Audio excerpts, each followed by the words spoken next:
नमस्कार सभी बहनों को। आज हम सुनेंगे विजया एकादशी की कहानी। बोलो विष्णु भगवान की जय। ये कहानी फाल्गुन मास में सुनी जाती है। एक बार युधिष्ठिर ने पूछा, वासुदेव, फाल्गुन के कृष्ण पक्ष में किस नाम की एकादशी होती है, कृपा करके बताइए। भगवान श्री कृष्ण बोले, युधिष्ठिर, एक बार नारद जी ने कमल के आसन पर विराजमान होने वाले ब्रह्मा जी से प्रश्न किया, सूर्य श्रेष्ठ फाल्गुन के कृष्ण पक्ष में जो विजया नाम की एकादशी होती है, कृपा करके उसके पुण्य का वर्णन कीजिए। ब्रह्मा जी ने कहा, नारद सुनो, मैं एक उत्तम कथा सुनाता हूँ जो पापों का हरण करने वाली है। यह व्रत बहुत ही प्राचीन और पवित्र पाप नाशक है। यह विजया नाम की एकादशी राजाओं को विजय प्रदान करती है। इसमें तनिक भी संदेह नहीं है। पूर्व काल की बात है।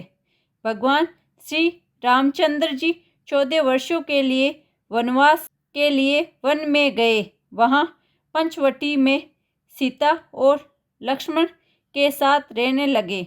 वहाँ रहते समय रावण ने चपलतावंश विजयात्मा श्री राम की तपस्विनी पत्नी सीता का हरण कर लिया।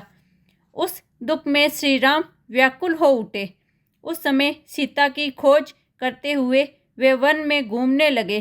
कुछ दूर जाने पर उन्हें जटायु मिले, जिसकी आयु समाप्त हो चुकी थी। इसके बाद उन्होंने वन के भीतर कबंध नामक राक्षस का वध किया। फिर सुग्रीव के साथ उसकी मित्रता हुई। तत्पश्चात श्री राम के लिए वानरों की सेना एकत्रित हुई।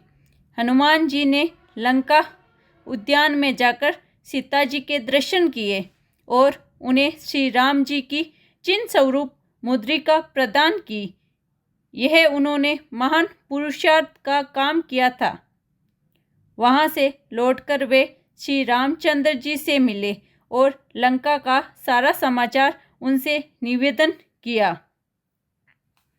हनुमान जी की बात सुनकर श्री राम ने सुग्रीव की अनुमति ले लंका को प्रस्थान करने का विचार किया और समुद्र के किनारे पहुंचकर उन्होंने लक्ष्मण से कहा, सुमित्रा नंदन, किस पुण्य से इस समुद्र को पार किया जा सकता है?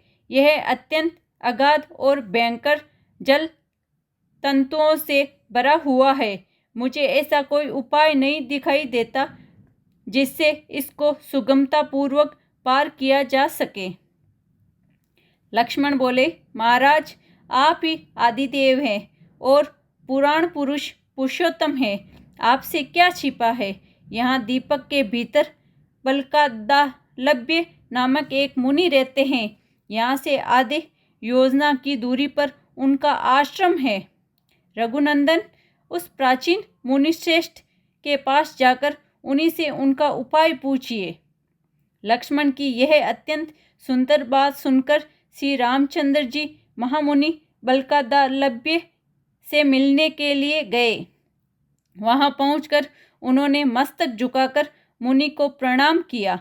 मुनि उनको देखते ही पहचान गए कि ये पुराण पुरुषोत्तम श्री राम है, जो किसी कारण से मानव शरीर में अवतीर्ण हुए हैं।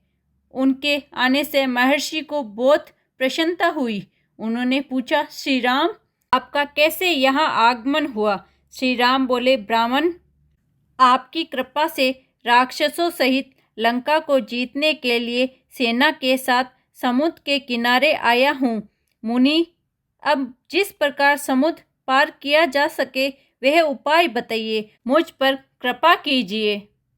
बकदालभ्य ने कहा, श्री राम, फाल्गुन के कृष्ण पक्ष में जो विजया नाम की एकादशी होती है, उसके व्रत करने से आपकी विजय होगी।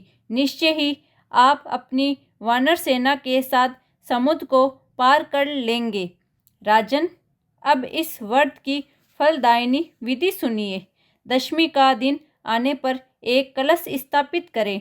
वह सोने, चांदी, तांबा अथवा मिट्टी का भी हो सकता है। उस कलश को जल से भरकर उसमें पल्लव डाल दें। उसके ऊपर भगवान नारायण के सुवर्णम विग्रह की स्थापना करें। फिर एकादशी के दिन प्रातः काल स्नान करें। कलश को पुनः स्थिरतापूर्वक स्थापित करें। माला, चंदन, पुष्प, सुपारी, नारियल आदि के द्वारा विशेष रूप से उसका पूजन करें। कलश के ऊपर सप्तधान और जौ रखें। गंध, धूप, दीप और भांति भांति के नैवेद्य से पूजन करें। कलश के सामने बैठकर वह सारा दिन उत्तम कथा वार्ता करें आदि के द्वारा दिन व्यतीत करें तथा रात में भी जागरण करें। अखंड व्रत की सिद्धि के लिए घी का दीपक जलाएं। फिर द्वादशी के दिन सूर्योदय होने पर उस कलश को किसी जलाशय के समीप, नदी, झरने या पोखरण के तट पर ले जाकर स्थापित करें और उसकी विधि पूर्वक पूजन करके देव प्रतिमा सहित उस कलश को वेदवेता ब्राह्मण के लिए दान कर दे।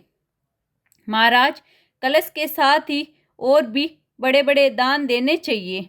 श्री राम, आप अपने युद्धपतियों के साथ इसी विधि से प्रयत्नपूर्वक विजय का व्रत कीजिए, इससे आपकी विजय होगी।